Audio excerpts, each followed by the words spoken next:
Bueno, tengan ustedes muy buenos días. Para nosotros, inicialmente como Defensoría del Pueblo, es un gusto estar con ustedes, nuestras invitadas especiales, y me voy a permitir presentarlas el día de hoy, sin antes mencionar cuál es el tema y el título que vamos a tocar el día de hoy. Nuestra sesión se va a enfocar estrictamente y vamos a hablar y vamos a dialogar con respecto a la interrupción legal del embarazo en Bolivia.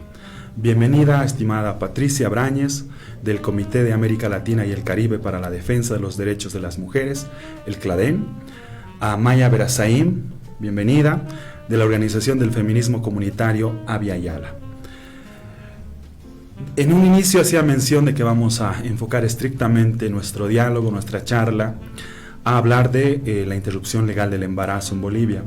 Vamos a analizar la situación de la interrupción legal del embarazo como tal, el cumplimiento de la sentencia constitucional 206/2014, las limitaciones, las barreras y por supuesto los prejuicios hacia las mujeres por la toma de la decisión, la objeción de conciencia de los profesionales médicos y también por supuesto la criminalización que existe a partir de esta toma de la decisión, ya sea hacia las mujeres o también hacia el personal médico.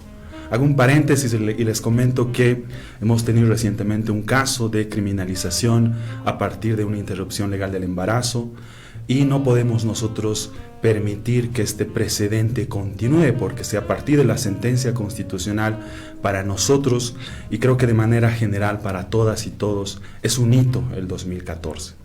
Debemos mencionar que el aborto en Bolivia es la tercera causa de muerte en mujeres gestantes. Este es un tema que debemos tomar en cuenta y reflexionar del por qué surge la sentencia constitucional como tal. Y también debemos mencionar, y yo lo voy a ejemplificar, qué sucedía antes de la sentencia constitucional, antes de ingresar al diálogo, y qué sucede posterior a la sentencia constitucional.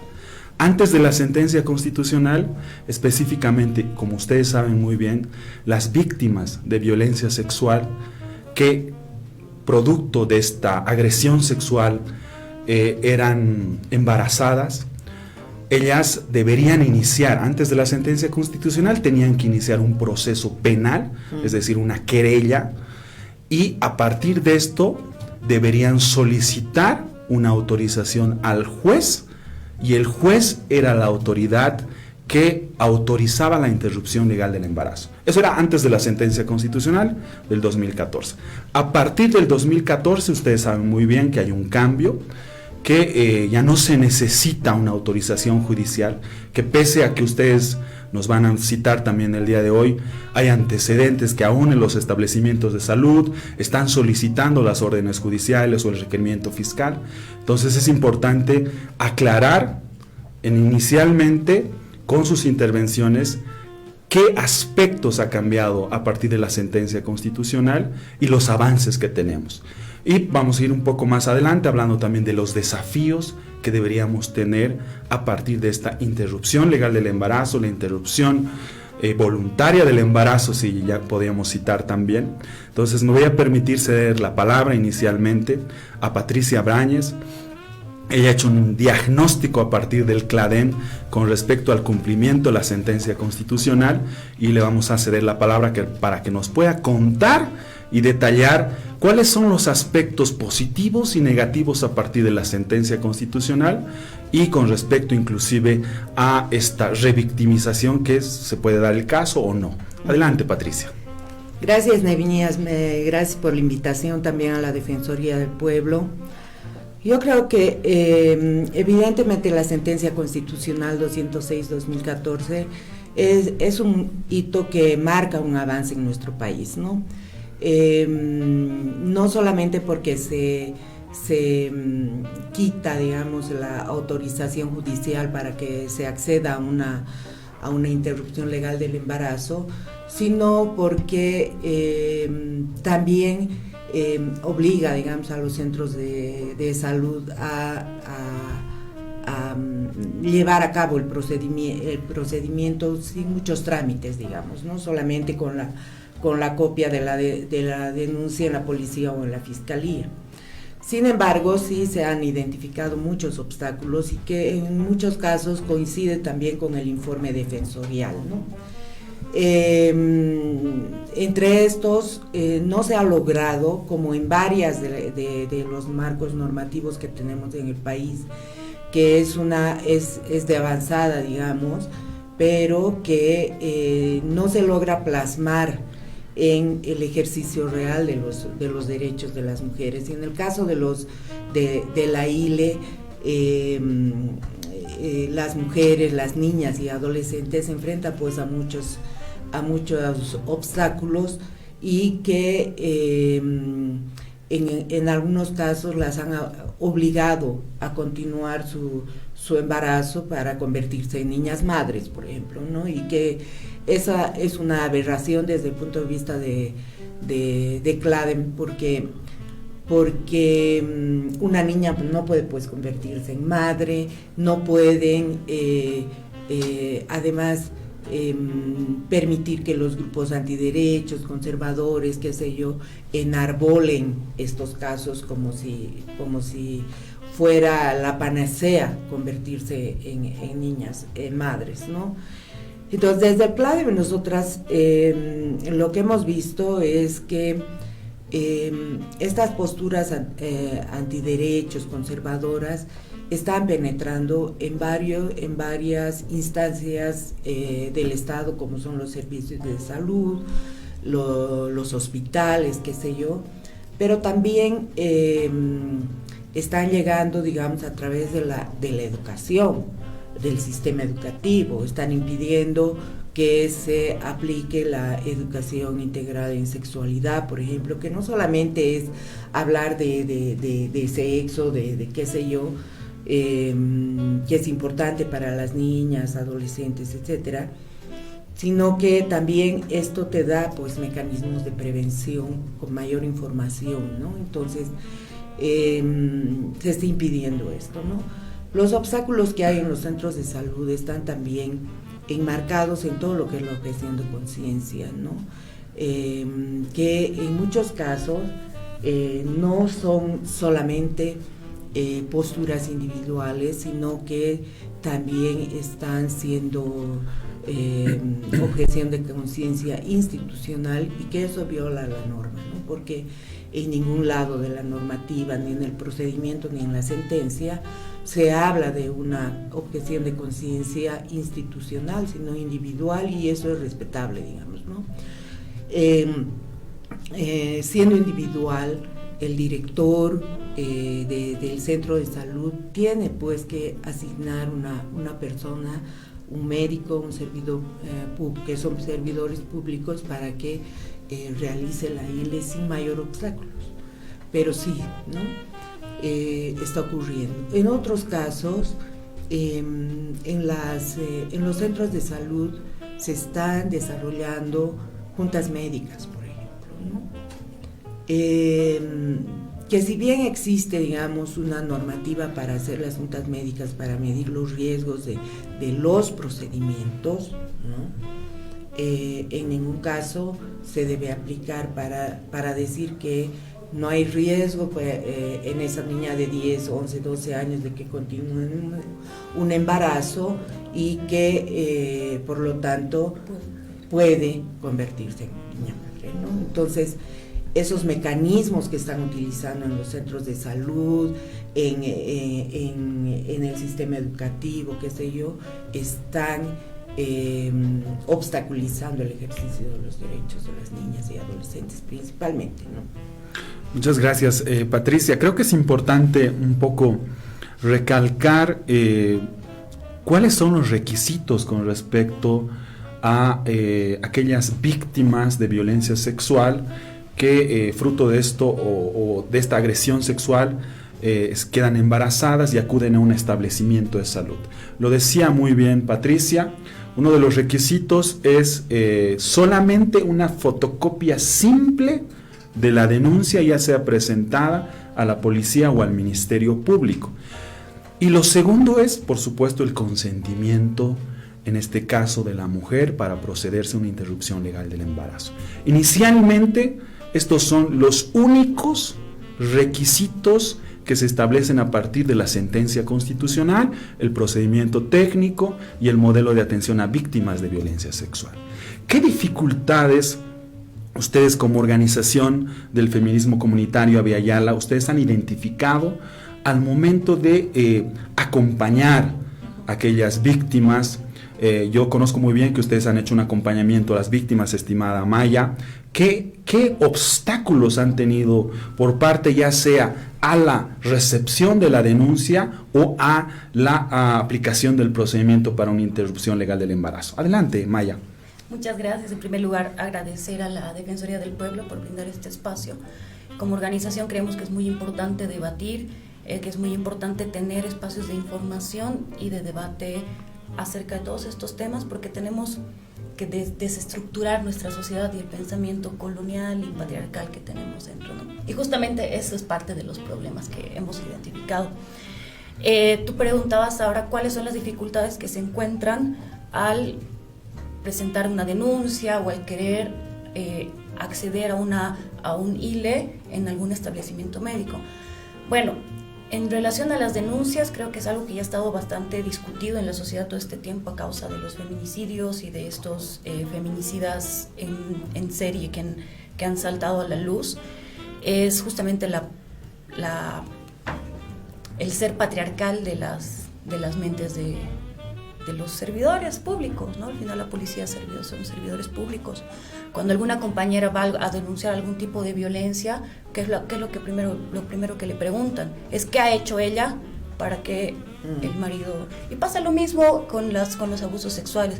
¿Dónde estabas? ¿A qué hora estabas sola? ¿Qué te estabas poniendo? O sea, son historias que ya son bastante recurrentes, que todas las conocemos, pero lastimosamente eso no cambia hasta ahora, ¿no? Entonces, esta estructura dentro de los establecimientos de denuncias ya son en sí una limitación para que se puedan presentar denuncias con violación, además de la revictimización. Una mujer que ha sido violada tiene que contarle a 5 tipos diferentes que la han violado, cómo le han hecho. Entonces, todas esas cosas ya significan una dificultad, ¿no? Dentro de los mismos establecimientos públicos, tanto públicos como, no voy a decir privados porque ahí tengo una pequeña observación también a lo que es el ILE, ¿no? Y que preguntan que dónde está el marido, o sea, siempre bajo una obsesión, una mirada de que tiene que existir una tutela hacia la mujer, ¿no? ¿Por qué decía no públicos y privados? Porque aquí también hay un tema de clase social y económica. Yo conozco compañeras que han accedido tranquilamente a ILES, pero pagando una buena cantidad de dinero en establecimientos privados o a médicos privados. Entonces eso también ya limita mucho a las compañeras que vienen de condiciones económicas bajas, de recursos económicos bajos, porque ya ves esta diferencia, ¿no? Ya no es una diferencia o una limitación únicamente en el acceso por información o porque te pongan barreras, sino es una limitación económica y social desde esta perspectiva. El tema de la iglesia también es una limitación muy fuerte, porque efectivamente, si bien la misma sentencia establece que tiene que ver con consentimiento, ¿qué ha pasado, por ejemplo, en este caso que ha sido bastante sonado de la niña madre? Exactamente, o sea, la iglesia, representantes de la iglesia que nadie sabe quién les ha dado permiso para entrar, entran a hablar con la niña y la niña luego dice como que, no sé, porque obviamente, y nosotras como con los acompañamientos que hemos hecho, ninguna mujer va a abortar con una sonrisa en el rostro, ¿no? Ya sea por temas sociales, por temas de miedo. Existe también una limitación, primero la información y la educación sexual integral, como decía la doctora Brañez, pero también en esta separación de la iglesia y el Estado en cuanto a las decisiones y a la autonomía y decisiones de la mujer, ¿no? Creemos muy importante que, muy aparte de las leyes de avanzada que podamos tener en el país, porque tenemos muchas leyes de avanzadas, excepto en el aborto, aún no, pero las relaciones de poder que parten desde nuestras relaciones interpersonales es muy importante que se comiencen a cuestionar, porque aquí estamos hablando de autonomía y decisión de nuestros cuerpos que históricamente han sido espacios de conquista, así como los territorios, ¿no? Las compañeras indígenas que dicen autonomía por cuerpo y territorio. ¿Por qué? Porque los territorios desde tiempos inmemorables han sido espacios de conquista en las que entran los conquistadores a matar, a ejercer poder para demostrar que tienen poder sobre el espacio, ¿no? Pasa lo mismo con el cuerpo de las mujeres. De hecho, cuando ocupaban territorios, ¿qué es lo primero que hacían? Iban a violar a las mujeres, torturarlas y no sé qué. Entonces es un tema de autonomía de decisión y de soberanía sobre nuestros territorios y nuestros cuerpos en sí. La misma sentencia constitucional tiene muy en cuenta lo que es, por ejemplo, el rapto, ¿no? Habla sobre qué pasa, porque dentro del Código Penal dice qué pasa si alguien te rapta pero luego te casas, entonces la pena baja y demás cosas. Entonces siempre está bajo esta lógica de que tiene que existir una tutela o una necesidad de un hombre ser tutelar, ¿no? O sea, el tutelar de la mujer para justamente que las cosas o ya no tengan el mismo elemento jurídico de la penalidad por el rapto. Lo dicen de hecho ya así como chiste. Alguna vez he escuchado, cuidado te roben en la calle, estás bonita y cosas así, ¿no? Que ya está completamente naturalizado. Además que te rapten es que te vas a casar. ¿Y dónde está tu consentimiento? ¿Dónde está tu decisión como mujer? ¿Dónde están estas decisiones en las que nosotras podemos decir, con esta persona quiero tener relaciones, con esta persona no quiero tener hijos? ¿No? Parte de toda esta autonomía de la decisión y de romper con esta idea de que el cuerpo de las mujeres es un espacio de conquista, es un espacio donde puedes ejercer tus relaciones de poder, o es un espacio, o es una propiedad privada. Muchas gracias, Maya. Creo que es importante, y nos vamos a ir a un pequeño corte con lo último que tú citabas, la autonomía. Creo que es importante reflexionar con respecto a la autonomía y la decisión que deban tener las mujeres. Creo que ya posterior al corte vamos a hablar específicamente a estos problemas que hemos identificado y los retos que tenemos pendientes hacia el futuro para la implementación, por supuesto, de una interrupción legal del embarazo y los retrocesos que aún nos faltan con respecto a la normativa. Eso nos va a tocar hablar también.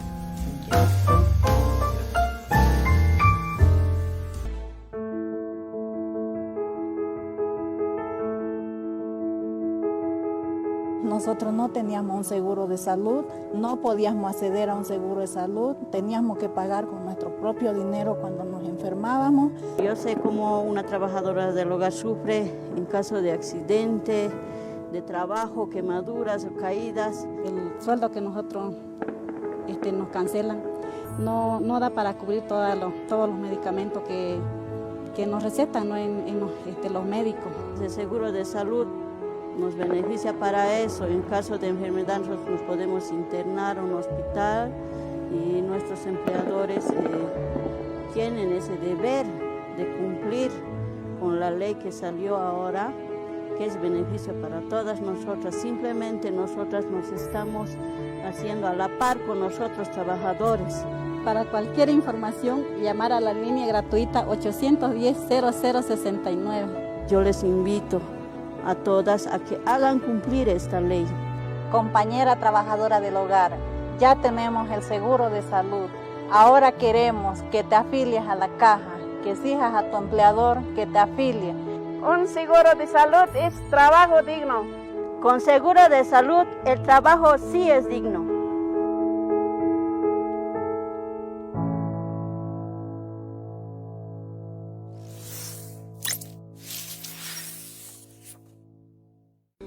Mañana ha salido 6 de la mañana, un sábado era en 17 de enero y hasta hoy no se sabe nada dónde estará. Tu ausencia va a causar un dolor profundo en tu casa. Por ningún motivo ni razón dejes tu hogar. Que no te lleve, que no te aleje. Me ha llevado a trabajar a un lugar indebido que no deben ir unas niñas. Me ha llevado a trabajar a las 12 de octubre. Por las redes te engañan y desaparecen personas. Ten cuidado de los que operan a través de ellas. La seguridad comienza en casa.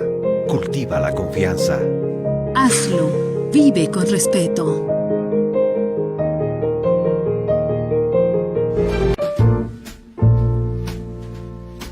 Bueno, nos quedábamos antes del corte con la frase que nos citaba Maya con respecto a la autonomía, la determinación.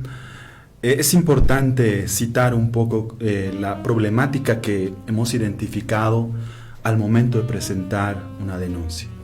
Es decir, para proceder a una interrupción legal del embarazo se debe presentar una fotocopia simple de la denuncia, pero para que te acepten esa fotocopia simple de la denuncia hemos identificado también problemas. Recientemente, hace 2 semanas atrás, una adolescente víctima de violencia sexual acude aquí en la ciudad de La Paz a la FELCB a presentar su denuncia, y eso yo les comento para que también podamos dialogar.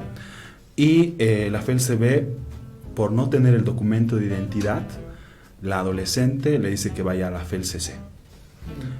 Esta adolescente, en compañía de su madre, va a la FELCC 2 horas después, y la FELCC, División Menores, le dice que no es la unidad competente y que vaya a la FELCB.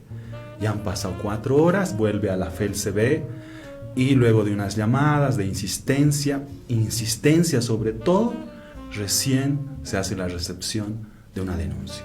Entonces, hay problemas identificados, no solamente a la recepción de la denuncia, sino también al momento de que las víctimas toman la decisión, acuden a un establecimiento de salud, y ahí que el personal del establecimiento de salud como que quiere inclinar que la toma de la decisión no sea la interrupción legal del embarazo. Entonces son dificultades que se han identificado, inclusive como Defensoría del Pueblo tenemos nosotros este informe defensorial, y este informe defensorial prácticamente ha identificado que el personal de salud no está cumpliendo el procedimiento técnico, el personal de salud no conoce que tienen 24 horas para proceder a una interrupción legal del embarazo, no conoce que la objeción de conciencia se debe tomar de manera individual, no grupal, porque eso es lo que normalmente sucede,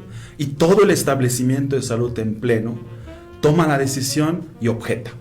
Entonces son dificultades que se han identificado, si bien tenemos un hito de avanzada, por supuesto, a partir del 2014, pero tenemos que pensar hacia adelante cuáles son los retos que tenemos. Estimada Patricia, tú hacías referencia a un tema muy importante, que es la educación, y te voy a hacer la palabra un poco para que hablemos con respecto a la educación sexual, desde dónde debería iniciar esta educación sexual y si realmente influye para una interrupción legal del embarazo y también en la toma de la decisión. A ver, primero quiero aclarar dos cositas, ¿no? Una está relacionado a esto que Maya mencionaba sobre el rapto seguido de matrimonio. Con la ley 348 este artículo ha sido derogado del Código Penal. Sin embargo, en el imaginario colectivo de la gente, esto todavía persiste, ¿no es cierto? Y que es un mecanismo de negociación también que viola pues la autonomía y la decisión de las mujeres, ¿no? Entonces yo creo que ahí hay que hacer un esfuerzo más de informar sobre lo que se saca de la norma y ya no es legal que se realice, ¿no? Porque muchas veces en esto de ampararnos en los usos y costumbres, qué sé yo, se sigue utilizando ese tipo de cosas, acuerdos familiares, qué sé yo, y que van en contra de los derechos de las niñas y adolescentes, ¿no? La otra cosa que quería mencionar es que en esta ruta de denuncia que nos marca la normativa, no solamente es, digamos, la omisión de la normativa, ¿no? Sino que también es criterio propio del servidor o servidora en salud, en la policía, qué sé yo, ¿no? La gente se escandaliza de cuando tú hablas de aborto o interrupción legal del embarazo y da miles de argumentaciones, qué sé yo.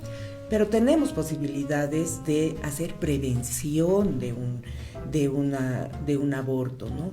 Si a las víctimas de violencia sexual, incesto, estupro, etcétera, se les informara sobre la posibilidad de utilizar la anticoncepción de emergencia, se les diera la posibilidad de acceder a los antirretrovirales, por ejemplo, VIH, hepatitis B, solucionaríamos muchísimas cosas, pero ni siquiera esa información da, ¿no? La policía debería dar en la FELCB, en los centros de salud también, en las defensorías, en los SLIM, pero es una información que no dan, ¿no? Y eso está relacionado también a esto de la estigmatización de lo que es el aborto y qué sé yo, y eso hay que superarlo en nuestro país, ¿no? En referencia a la currícula escolar, creemos que la educación integral en sexualidad tiene que ser gradual, puede ser desde el nidito, porque las personas, desde que nacemos, vamos desarrollando nuestros afectos, nuestros amores, qué sé yo, y también pues necesitamos ir comprendiendo que todos esos sentimientos, esas cosas que sentimos de contacto con cuerpos, con información, etcétera, es natural, ¿no? Pero también cuando decimos que tenemos que ir hablando de todos estos temas, tiene que ser implementado de manera gradual, pero principalmente hay que ir incorporando esto que es la prevención de la violencia sexual, del abuso, del maltrato, qué sé yo, ¿no? Se ha identificado que incluso en niñitos, infantes de nidito, que se llama guarderías, estas cosas, también han habido abuso sexual, ¿no? Toqueteos, qué sé yo. Y los niños no saben identificar, pero si se les hablara del tema, de que el cuerpo es un tesoro, que tu cuerpo tiene que ser respetado, tienen que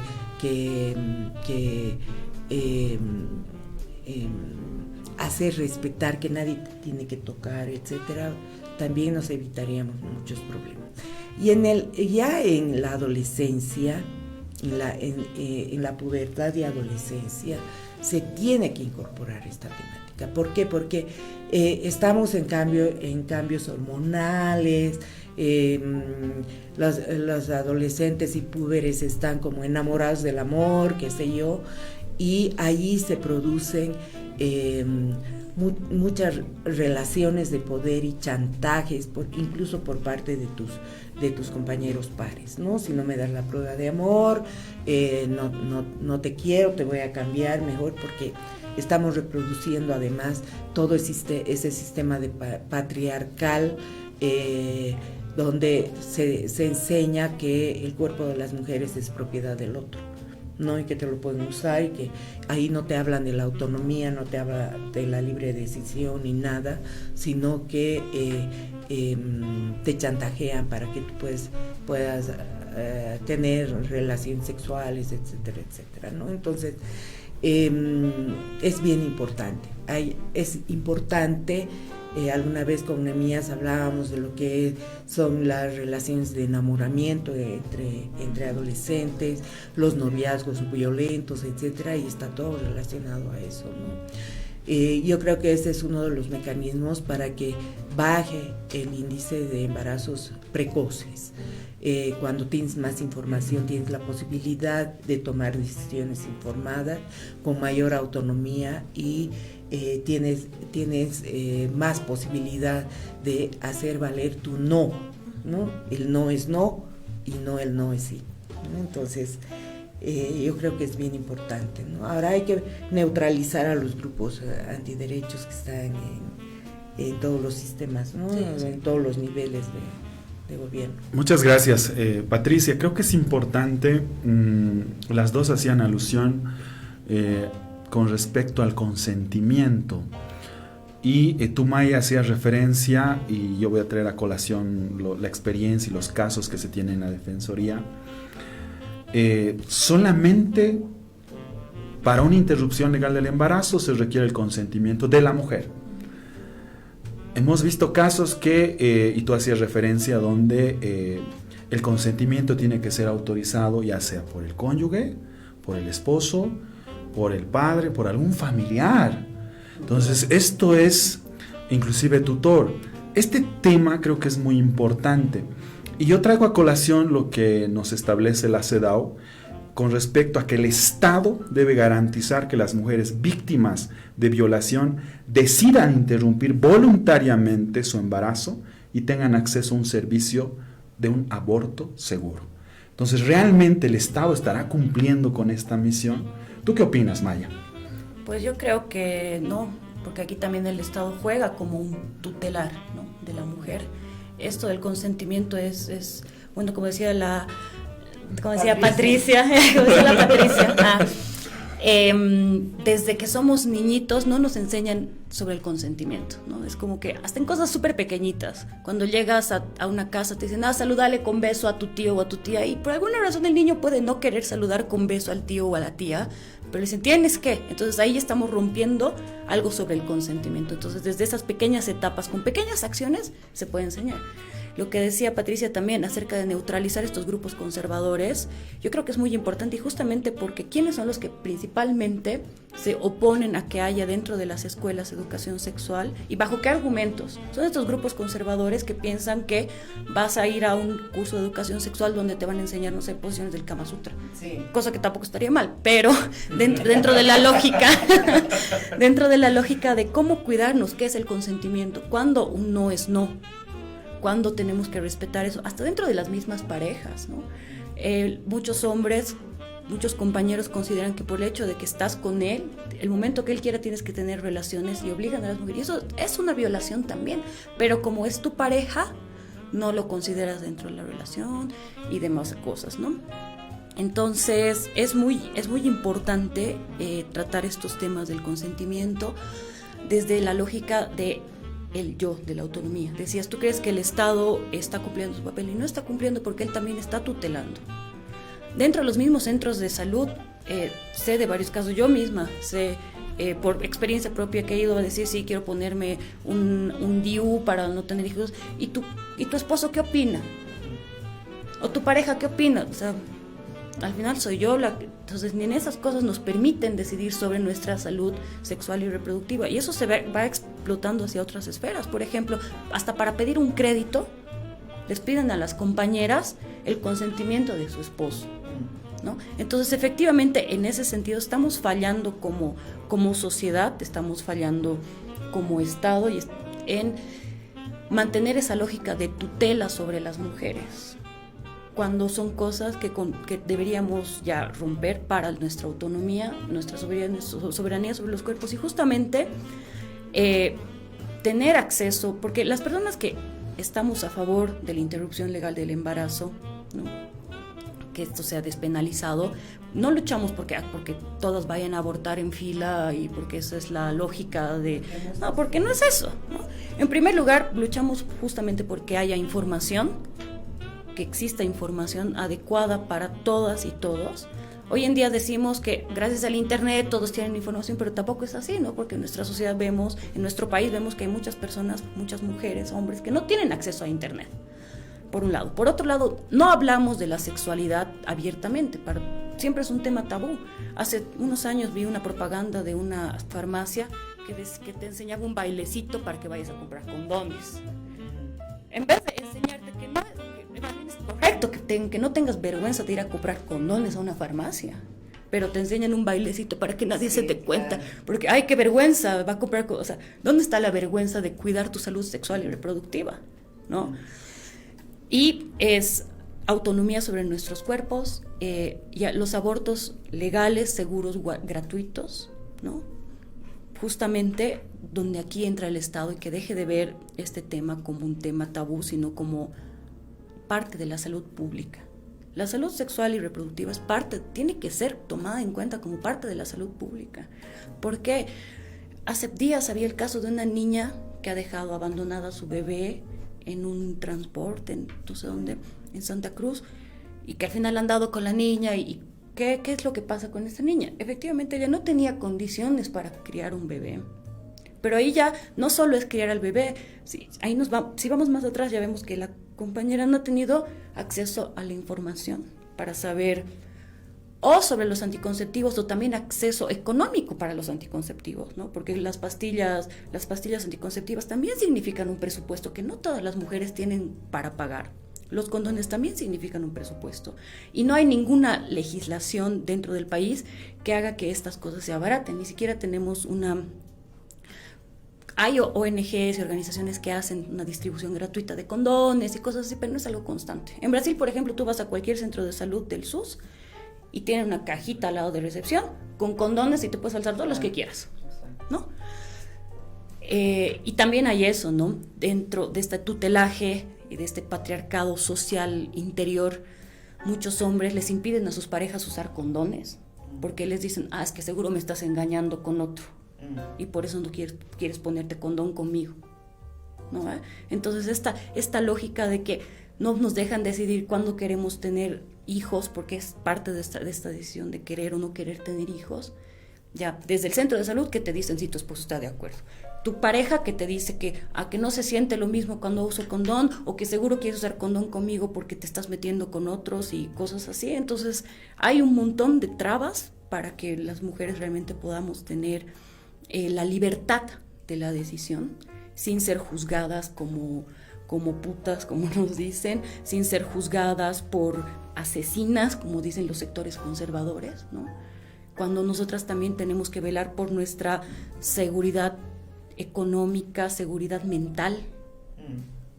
Muchas compañeras que no tienen acceso a información, no tienen acceso a anticonceptivos, tienen hijos, y tú ves a la gente criticándoles, pero si es pobre, ¿para qué sigue pues teniendo hijos? Cuando no ves que el problema es estructural, ¿no? No ves que no es cuestión de que, bueno, soy pobre, no quiero tener hijos. Efectivamente, la compañera puede llegar a pensar eso, pero realmente tiene acceso a los medios y mecanismos de no tener más hijos. ¿Y qué papel realmente está jugando el Estado en eso? ¿No? Muchas gracias, Maya. Un poco recordando lo que establece la CEDAW, y tú citabas de que no hay un cumplimiento por parte del Estado con respecto a que el Estado debe garantizar a aquellas víctimas de violencia sexual la realización de una interrupción del embarazo como tal. Entonces, creo que es importante dialogar sobre este aspecto, sobre la toma de la decisión, sobre el consentimiento. Y yo traigo a colación lo que establece la Constitución, el acceso a derechos sexuales y derechos reproductivos, tanto para mujeres como para hombres. Entonces nos vamos a ir a un corte. Ya en la siguiente sesión vamos a hablar específicamente, y vamos a iniciar con Maya, con respecto a los desafíos que tenemos dentro de lo que son derechos sexuales, derechos reproductivos, pero también ligado a la interrupción del embarazo como tal. Del 2015 al 2024, las naciones del mundo proclaman el Decenio Internacional para los Afrodescendientes. Resolución 68/237. Las Naciones Unidas declaran el Decenio Internacional para los Afrodescendientes. Reconocimiento, justicia, desarrollo son los pilares de esta proclama. Bolivia asume el compromiso para consolidar la proclama mundial. El Estado determina el decenio del pueblo afroboliviano. Ley 848. Declaración del Decenio Internacional y el Programa de Actividades para los Afrodescendientes.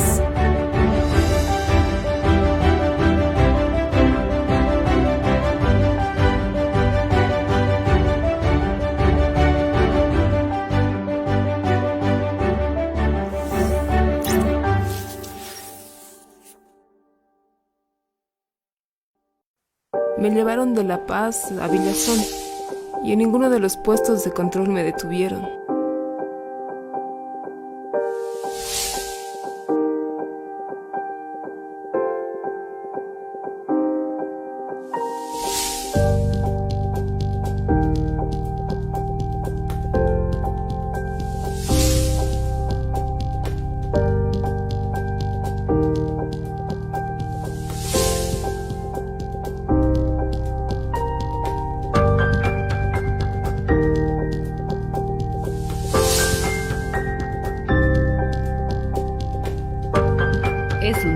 mensaje de la Defensoría del Pueblo.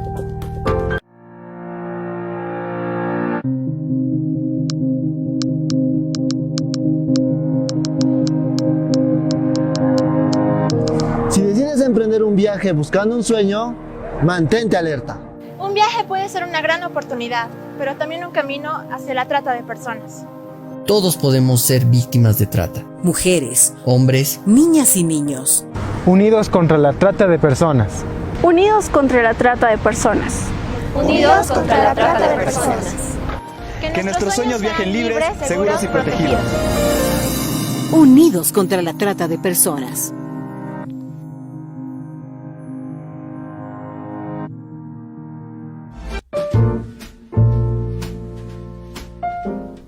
Bueno, nos toca hacer esta última sesión y debemos recordar que estamos hablando de esta interrupción legal del embarazo y debe quedar claro, por supuesto, aquellas víctimas de violencia sexual que hayan sido embarazadas fruto de esta agresión tienen el derecho, si ellas toman la decisión, de acudir a un establecimiento de salud y solamente presentar una fotocopia simple de la denuncia, ya sea a la policía o al Ministerio Público, y en el plazo de 24 horas el establecimiento de salud debe realizar la interrupción legal del embarazo. Entonces, por un lado, es este aspecto que para nosotros es importante, es el derecho de decidir, la autonomía como tal del cuerpo. Tenemos retos, tenemos desafíos, estimada Maya, ustedes como organización y sobre todo como mujer. ¿Cuáles serían los retos ligados a la interrupción legal del embarazo? Y por supuesto también que a la fecha no tenemos una ley de derechos sexuales y derechos reproductivos. Entonces, ¿tú qué podrías mencionar sobre este aspecto? Bueno, son varios los retos, ¿no? El principal es respetar la Constitución en que somos un Estado laico. Entonces, los sectores conservadores que generalmente están ligados a religiones, a la Iglesia Católica y otros tipos de iglesias, no deberían tener acceso a opinar siquiera sobre la decisión de cada una de nosotras, ¿no? Lastimosamente, nuestro país todavía es un país que tiene muy inserta la religión, y ese también es un problema cuando una mujer tiene que decidir en cuanto a si va o no tener un hijo, porque se comienza a cuestionar moralmente, ¿no? Como, pucha, no quiero tener hijo, no tengo condiciones, estoy saliendo del colegio, me han violado, demás cosas, pero ¿qué va a decir Dios, ¿no? Entonces ese es uno de los mayores retos y más fuertes dentro de nuestra sociedad. Yo creo que el Estado ha intentado avanzar en esto, ¿no? No nos olvidemos que el Código de Procedimiento Penal establecía una mayor cantidad de causales para poder acceder a un ILE. Sin embargo, han sido los sectores conservadores, justo de los médicos, que no querían y que se han opuesto completamente y han hecho movilizaciones y han terminado de abrogar. También políticamente ha sido, ¿no?, en contra de todo el Código de Procedimiento Penal, que iba a tocar muchos sectores donde se mueve mucho dinero por la justicia, ¿no? Pero ha habido una intencionalidad del Estado de poder abrir un poco más y cumplir también con las recomendaciones internacionales que se han tenido, pero han sido estos sectores conservadores los que no han permitido que esto avance, ¿no? Ese es otro de los retos, romper con los sectores conservadores y con la influencia que tienen dentro de la sociedad.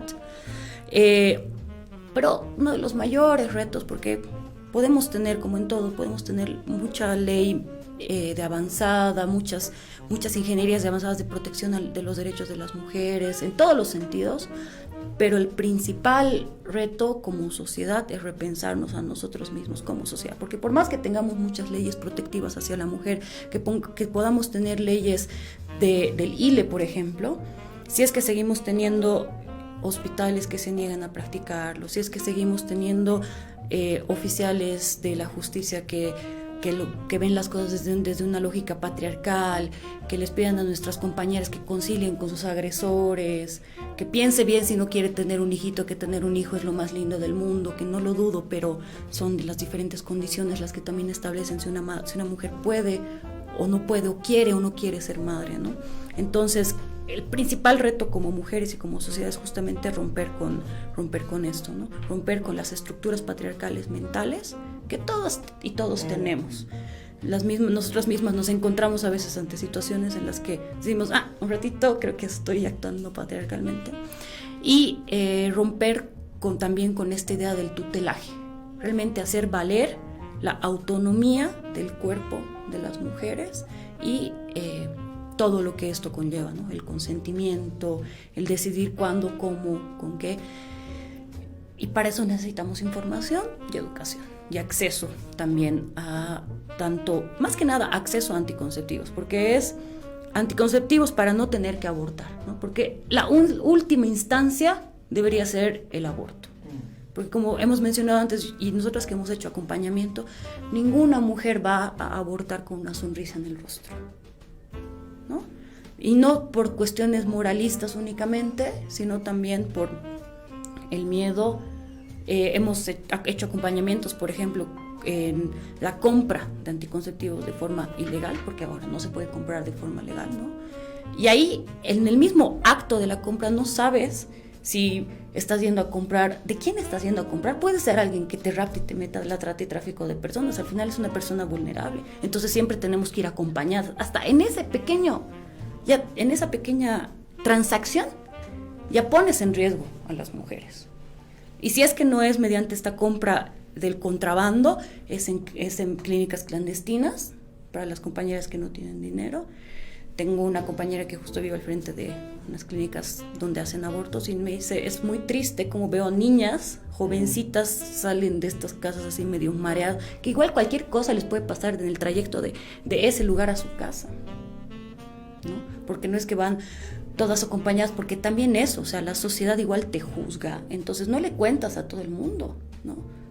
Muy pocas tienen gente de confianza con las que puedan contar y allí es muy importante el trabajo de las organizaciones ONGs y de los colectivos feministas y de las organizaciones feministas, porque de alguna forma podemos hacer cierto acompañamiento para que dentro de todo el peligro que significa no estén en más signos de peligro. Además que también dentro de estos abortos clandestinos ya hay un montón de denuncias que tampoco son así abiertas, porque como está penalizado la puede meter a la compañera a la cárcel, de que los mismos médicos antes de practicarles el aborto las violan. ¿Y quién te protege de eso, no? Entonces todas estas cosas son temas que te muestran que no es solo una cuestión de moral sobre si el hijo o no hijo, si vas a ser niña madre o no niña madre, sino tiene más que ver con seguridad social, con la seguridad de la ciudadanía en sí, y con el tipo de vida que les estamos planteando a nuestros ciudadanos y ciudadanas, ¿no? Cómo van a seguir, qué tipo de educación van a tener. Entonces son como muchos elementos, pero principalmente eso, ¿no? O sea, romper con la unión criminal de la Iglesia y el Estado, romper con la idea del tutelaje sobre la decisión de las mujeres, ya sea por razones de violencia sexual, de violaciones, o por decisiones propias también. No nos olvidemos que igual los anticonceptivos, ninguno es 100% efectivo, ¿no? Entonces, hay compañeras que han tenido a sus hijitos con la T en la mano, entonces es como, ningún anticonceptivo es 100% efectivo. Y los sectores conservadores tienen que entender también que no pueden tomar decisiones por sobre las decisiones de las demás personas, ¿no? Muchas gracias, Maya. Escuchándote un poco, pienso que el problema es un tema estructural. Tú decías que no solamente es un tema normativo, sino también debería valorarse las condiciones socioeconómicas, por un lado, para la toma de la decisión, y por supuesto respetarse la autonomía y la decisión de la mujer. Hablando un poco del tema normativo y de los desafíos que se tienen, estimada Patricia Brañez, como CLADEN, ¿ustedes qué desafíos plantean con respecto a esta interrupción, a la ILE como tal, y también si podríamos hablar de una IBE? Sí, la sentencia constitucional señala que tiene la 206-2014 sobre la interrupción legal del embarazo, como que le da responsabilidades también al Ejecutivo y al Legislativo, ¿no? Para que se vaya regulando, digamos, ¿no? Ahora, desde la posición de CLADEM y del movimiento Mujeres, como la campaña 28 de septiembre por la despenalización del aborto, planteamos que se tiene que sacar del Código Penal, ¿no? O sea, la despenalización total, ¿no? Y que corresponde más bien al Ejecutivo, a través del Ministerio de Salud, garantizar el acceso sin tiempo, o sea, una interrupción voluntaria del embarazo, siguiendo además varias de las recomendaciones que han hecho los organismos internacionales. El último es el del Comité de Tortura, y que habla ya de la interrupción voluntaria del embarazo, ¿no?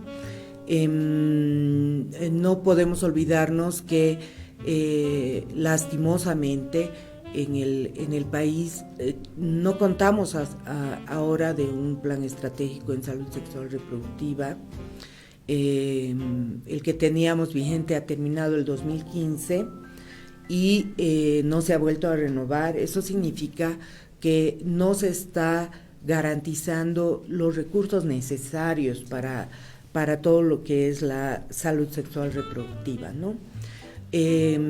Tampoco se ha incorporado en las políticas públicas la problemática de las niñas y adolescentes, porque toda la política de salud sexual reproductiva se sigue pensando a partir de los 15 años, pero la realidad nos muestra que, ¿no es cierto?, que hay niñas incluso que se han embarazado de 10 años producto de la violencia sexual, etcétera, etcétera. Entonces, creemos que la garantía del Estado tiene que ser a través de la política pública en salud, con asignación de recursos. Tienen que hacer funcionar este programa diferenciado para adolescentes, donde sí se les da la posibilidad de acceder a métodos anticonceptivos con información idónea, etcétera, etcétera, que no está funcionando. Y eso es bien importante, ¿no? Pero paralelamente el CLADEM está trabajando y ha enviado también a las instancias internacionales de derechos humanos. Planteamos la eliminación del estupro del Código Penal, porque este delito ha servido para justificar a los violadores y les dan bajas sanciones, ¿no? Amparados en que las niñas o adolescentes dan su consentimiento, etcétera, etcétera. Planteamos eliminar eso.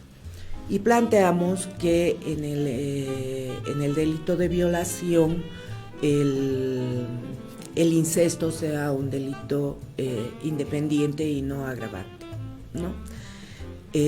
Porque si vemos los datos, qué sé yo, los abusadores, los agresores sexuales están ligados a la familia de las niñas y adolescentes, incluso a las mujeres. Son personas muy cercanas, ¿no? Entonces hay que pensar en separar este delito y que podamos también juzgar por incesto, ¿no?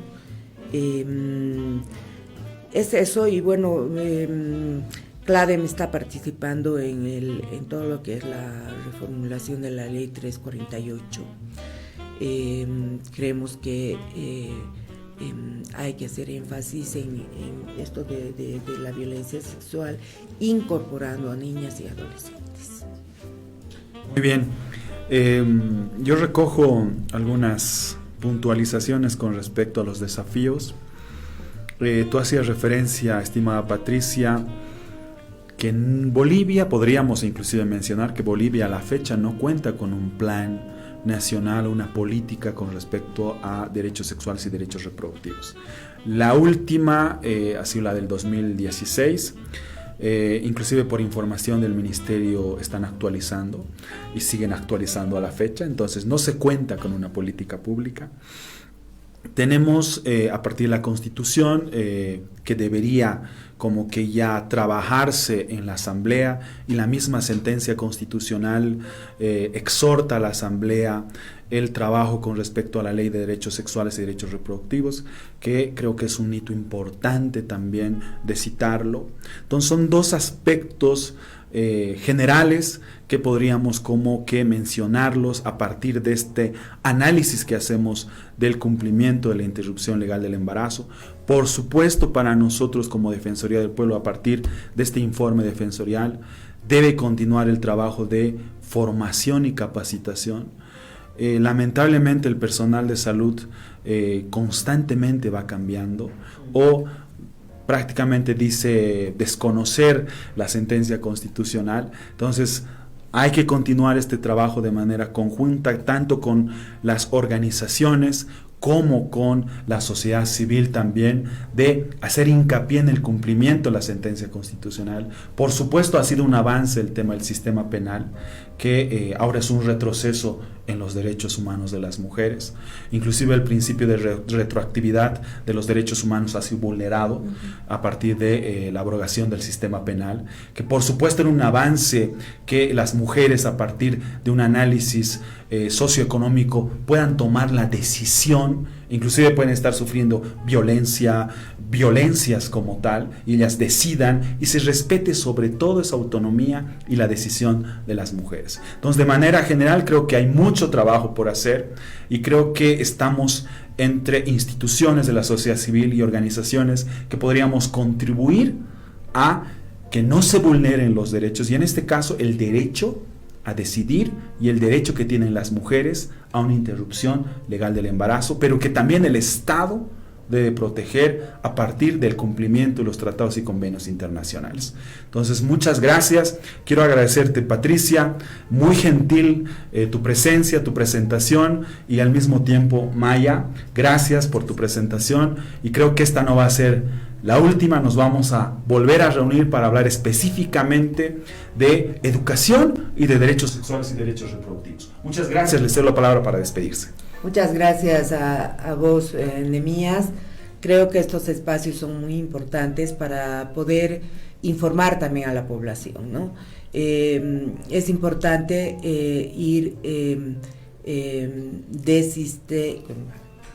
dejar de estigmatizar lo que es el aborto, ¿no? Porque no solamente hay condena desde las iglesias, qué sé yo, a esto, sino que seguimos, en el caso de las mujeres, seguimos atadas a muchos de los mandatos patriarcales, ¿no? Donde se sigue afirmando que el único rol que la mujer tiene que cumplir es el de reproducción, ¿no? Y por eso es que se justifica incluso que las niñas sean madres, ¿no? Y no se piensa en sus proyectos de vida, etcétera, etcétera. Y creo que sí hay que ir profundizando estos temas. Bueno, igualmente gracias, Nehemías, gracias, Patricia. Ha sido un espacio muy enriquecedor, y creo que es muy importante mantener estos espacios también, ¿no? Como decía antes, vamos a construir una sociedad despatriarcalizada desde la discusión entre nosotras y nosotros, no únicamente desde las normativas, que son importantes, son bastante importantes, pero sí es mucho más importante desestructurar nuestro patriarcado interno que tenemos, ¿no? Creo que esa es una de las principales tareas, la despatriarcalización desde nosotras y nosotros mismos. Y bueno, efectivamente, a la espera de que se pueda avanzar mucho más en la legislación por los ILES, estamos igual a la espera de que de una vez salga las modificaciones a la 348, todos estamos muy ya esperando, ¿no?, resultados de esto, porque realmente es importante que el Estado pueda proteger nuestro derecho del ejercicio de nuestros derechos mismos, ¿no? Una de las propuestas que había salido, que ahora me estaba acordando dentro de esto del Código de Procedimiento Penal, que si bien los médicos decían que eran objetores de conciencia, al final, ¿cuál fue la negociación a la que llegaron con el Estado? Es que está bien que podían ser objetores de conciencia, pero que cada centro médico tenía que asegurar que por lo menos haya un médico que no sea objetor de conciencia. Y con eso ya estás garantizando el ejercicio de los derechos, ¿no? Muchas gracias, y con esto nos despedimos y vamos a estar nuevamente reunidos en otra ocasión. Gracias y saludos. Muchas gracias.